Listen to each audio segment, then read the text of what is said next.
Metro प्रकल्प को नहीं नगर उन्नयन मंत्री प्रतिक्रिया। राजधानी भुवनेश्वर पर भविष्य में मेट्रोर आवश्यकता रही। पूर्व मेट्रो प्रकल्प पर ट्राफिक समस्या उपजुला फल यातायात नहीं समस्या देखादेला।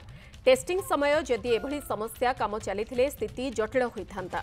यातायात को अधिक सुविधा करने निकटरे कैबिनेट रे रिंग रोड को अनुमोदन मिली। खोर्धारू भुवनेश्वर कटक दे टांगी शेष हेब रिंग रोड।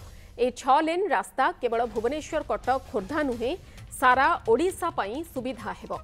यापरे सरकार एक टेक्निकल टीम मध्य गठन करिसेंती। विभिन्न जगह को नहीं स्थिति अनुध्यान करी सरकार को रिपोर्ट देव टीम। परे राज्य सरकार केंद्र सरकार सहायता रे मेट्रो कथा हेबे।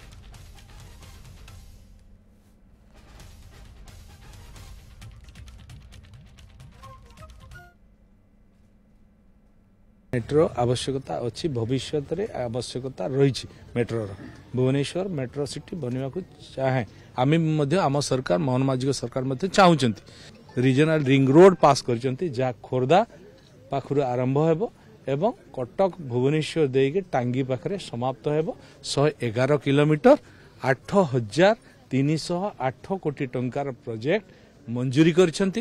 यातायात जो आम डिकंजक्शन कथा कहूचे ये तापाई उपयोगी हेबो एवं पर मुहूर्त रे आम सरकार निष्पत्ति नहीं गोटे टेक्निकल टीम गठन करा जायछि। से टेक्निकल टीम विभिन्न जगह को जाई अनुध्यान करी आ ऊपर रिपोर्ट देला परे सरकार ताको केंद्र सरकार सहायता रे आगो को एक काम बढ़ाई।